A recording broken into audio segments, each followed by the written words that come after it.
Saint Therese is known today because of her spiritual memoir, L'Histoire d'une âme, the story of a soul, which she wrote upon the orders of two prioresses of her monastery. And because of the many miracles worked at her intercession, she began to write Story of Soul in 1895 as a memoir of her childhood under instruction from her sister Pauline, known in religious as Mother Agnes of Jesus. Mother Agnes gave the order after being prompted by their elder sister, Sister Mary of the Sacred Heart. While Therese was on retreat in September 1896, she wrote a letter to Sister Mary of the Sacred Heart, which also forms part of what was later published as a Story of a Soul. Pope Pius X signed the decree for the opening of her process of canonization on June 10, 1914. Pope Benedict XV, in order to hasten the process, dispensed with the usual 50-year delay required between death and beatification. On August 14, 1921, promulgated the decree of the heroic virtue of Therese and gave an address to Therese's way of confidence and love, recommending it to the whole Church. There may, however, have been a political dimension of the speed of proceeding, partly to act as tonic for a nation exhausted by war, or even a retort from the Vatican against the dominant secularism, anti-clericalism of the French government. According to some biographies of Edith Piaf, in 1922, the singer, at the time an unknown 7-year-old girl, was cured from blindness after pilgrimage to the grave of Saint Therese, at the time not yet formally canonized. Therese was beatified on April 19, 1923, and canonized on May 17, 1925 by Pope Pius XI. Only 28 years after her death, her feast day was added to the Roman Catholic calendar of saints in 1927 for celebration on October 3rd. In 1969, 40 years later, Pope Paul VI moved it to October 1st, the day after her Die Natalis, birthday to heaven. Therese of Lisieux is the patron saint of aviators, florists, illnesses, and mission. She is also considered by Catholics to be the patron saint of Russia. Although the Russian Orthodox Church does not recognize either her canonization or her patronage. In 1927, Pope Pius XI named Therese a patroness of the missions. And in 1944, Pope Pius XII named her co-patroness of France alongside Saint John of d'Arc. By the Apostolic Letter Divini Amoris Scientia, the Science of Divine Love, on October 19, 1997, Pope John Paul II declared her one of the 33 doctors of the Church, one of only 3 women so named, the others being Teresa of Avila, Saint Teresa of Jesus, and Catherine of Siena. Therese was the only saint to be named a doctor of the Church during Pope John Paul II pontificate. Saint Therese spirituality. It is the best way to read about the life and spirituality of Saint Therese of Lisieux.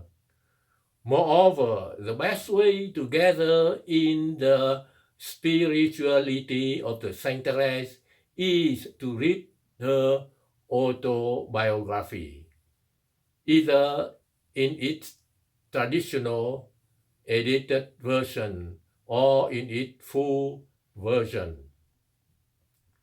Nevertheless, I hope I capture in this note some of the key elements of Saint Therese's spirituality, which in turn causes her to become a great saint and doctor of the universal Church. In all things, God works for the good of those who love Him, who have been called according to His purpose. We may say, therefore, in reference to the above quote, Saint Therese loved God intensely and therefore fulfilled the purpose in life to which God called her. Capturing God's heart through love. Here is the key quote from Saint Therese's famous autobiography, the story of a soul, emphasizing the core of her spirituality, namely the primacy of love, or of capturing God's heart through love. But what I demand is love. I care now about one thing only, to love you, my Jesus. Great deeds are forbidden me. I cannot preach the gospel nor shed my blood, but what does it matter? My brother toy instead of me, and I, a little child, well, I keep close by the throne of God, and I love for those who fight. Love proves itself by deeds. So how am I to show my love? Well, I will scatter flowers, perfuming the divine throne with their fragrance, and I sweetly sing my hymn of love. Yes, my beloved, that is how I will spend my short life. The only way I can prove my love is by scattering flowers, and these flowers are every little sacrifice, every glance and word, and the doing of the least of actions for love. I wish both to suffer and to find joy through love. trusting God, her father as a child. What did Saint Therese see with great accuracy? She saw that God has a father's heart. And growing up in a very affectionate home, she knew that a good father helps out his little children. And seeing clearly that God is an infinitely good father, she realized that her littleness and weakness would draw down the father's help. She realized she could trust God for her father because she was a child, a daughter of the Father. She saw she could take God by love, cry Abba as the adopted daughter. The Spirit you receive does not make you slaves, so that you live in fear again. Rather, the Spirit you receive brought about your adoption to sonship. And by him we cry, Abba, Father. Abba literally means daddy or papa. That's what Therese did with God. She cried, Abba or Papa, as the adopted daughter of an infinitely good father.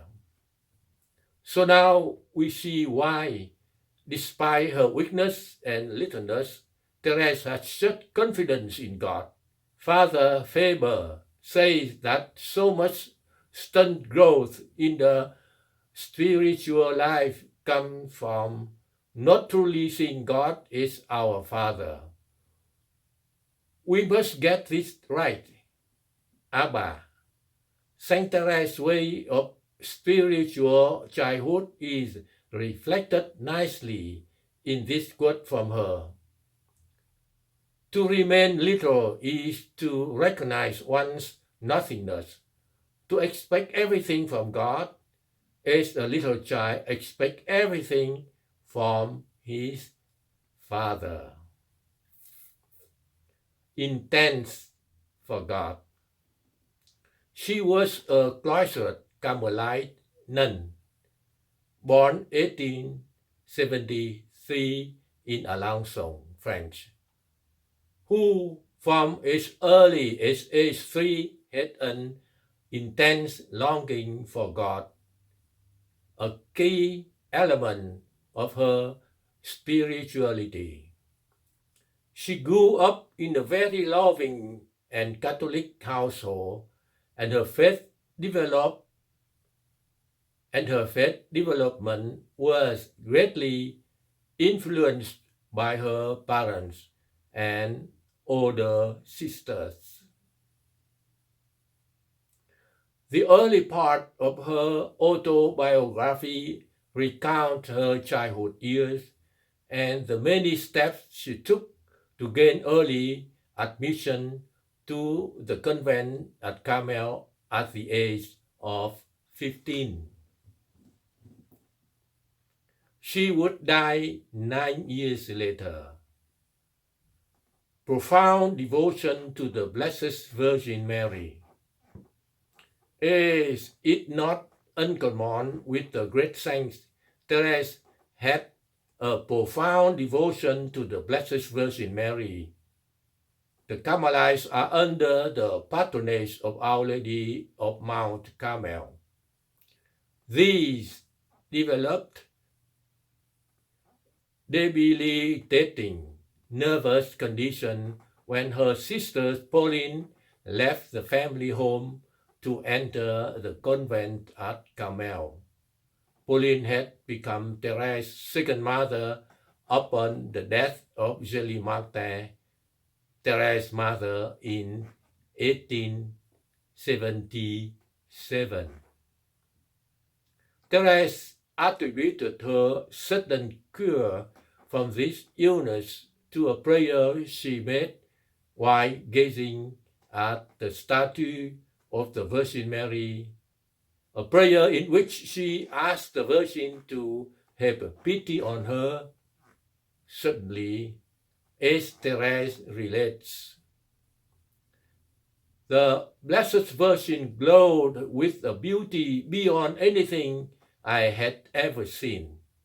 Her face was alive with kindness and infinite tenderness, but it was her enchanting smile that really moved me to the depth.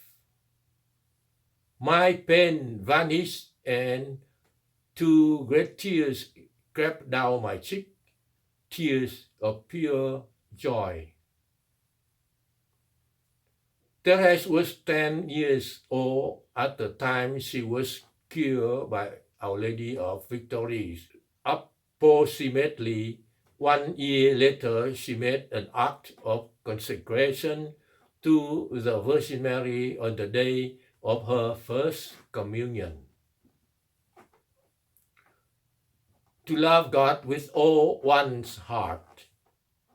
As a Carmelite nun, she was well grounded in Carmelite spirituality. John of the Cross, Teresa of Avila, a spirituality that emphasizes, above all other considerations, the primacy of the love of God.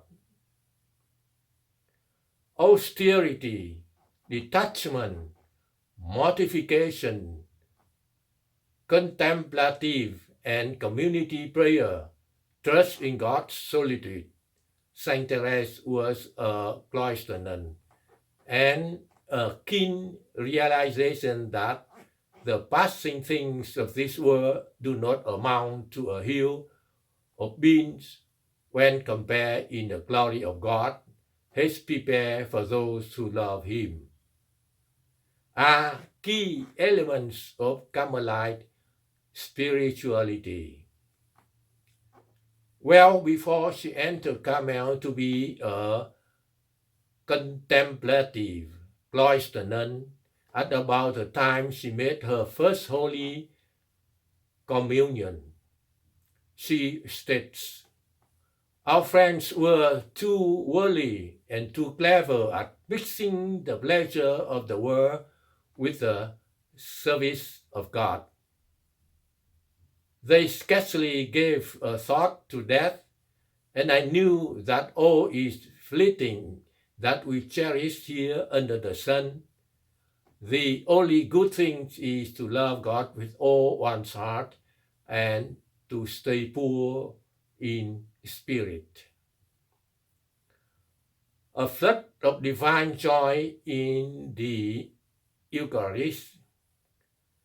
Saint Therese was ardently Eucharistic from a very early age. She relates that she received exceptional graces when she made her first Holy Communion at age 11. The saint, describing her first Holy Communion as a flood of divine joy, relates the following in her autobiography, The Story of a Soul.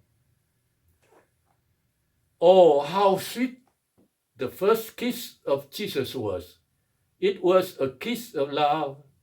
I knew that I was loved, and I declare, I love you, and I give myself to you forever." And on that day, it was no longer a matter of grazing. It was a union. There were no longer two of us. Therese had disappeared like a drop of water in the depth of the ocean. Only Jesus remained. Her great desire to offer herself to God. The image of her as a charming French girl who gave her life to God by becoming a nun and offer up literal sacrifices on God's behalf, is true and of great importance. And yet, her life runs even deeper than that. Her life is the story of a girl and then a young woman who was radically in love with God and who wishes to offer herself to God in an exchange of love that took her completely beyond herself and into God's nuptial union. Here are a few examples from Saint Therese's autobiography, which demonstrate her great desire to offer herself to God. She reflects in her autobiography that around age 6, I love God intensely, and very often I offer Him my heart in words taught me by Mommy. At age 13, she writes these words of Saint John of the Cross in fine lettering. To suffer and to be despised. At age 14, while contemplating an image of Christ on the cross, she resolved to remain in spirit at the foot of the cross in order to gather the blood that dripped from his wounds and give it to soul.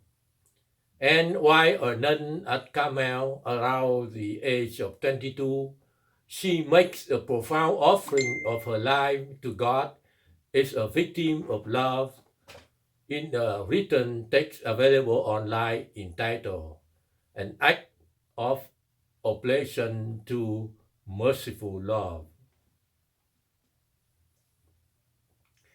To check self-love by making acts of self-denial.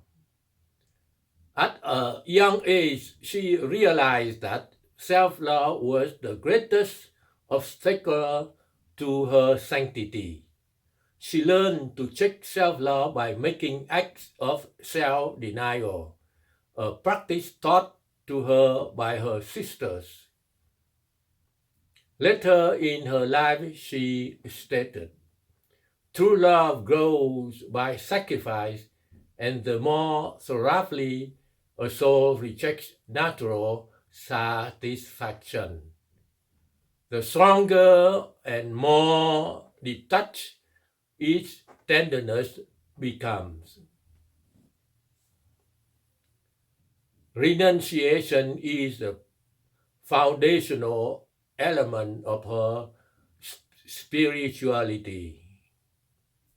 At the time of her first Holy Communion, she is given the grace to understand the important role suffering will play in her life. After Holy Communion, I was seized with a passionate longing to suffer. I felt certain that Jesus had many crosses in store for me. My soul was flooded with such consolation that I regarded it as one of the greatest graces of my life. I was drawn to sufferings. The value of redemptive suffering is a key component of her life and spirituality. Her favorite book beside the Bible is The Imitation of Christ, which is in essence a practical Christian handbook for overcoming disordered self-love. In Carmelite spirituality, self-denial and mortification of the senses and spirit are means of purgation that opened up our hearts to the love of God.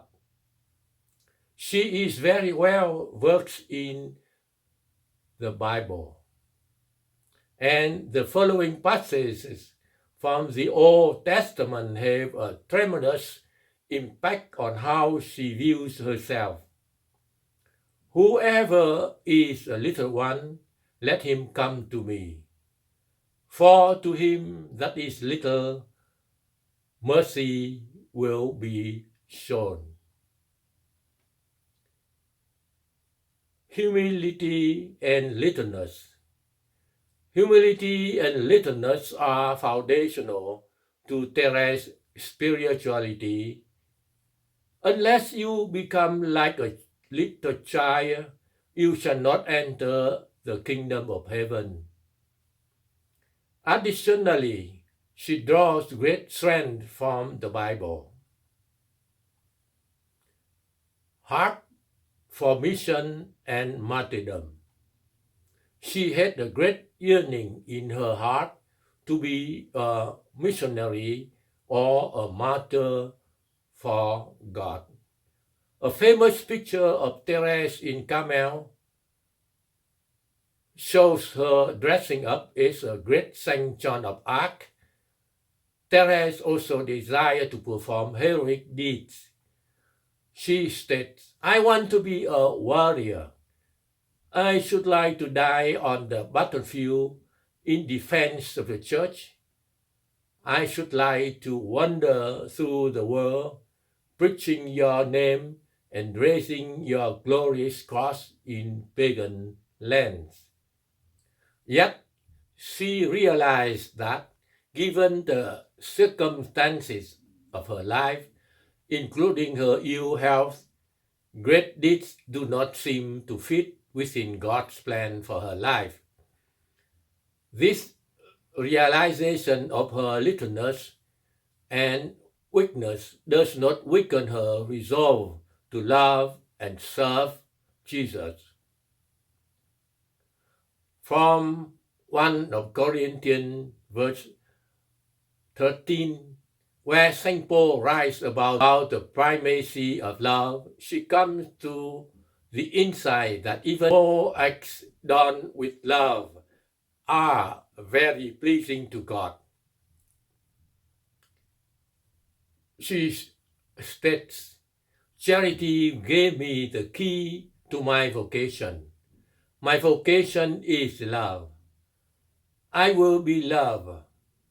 I remember that the smallest act of love is more than every other work put together. The only way I can prove my love is by scattering flowers, and these flowers are very little sacrifice. Every glance and word, and the doing of the least of actions for love."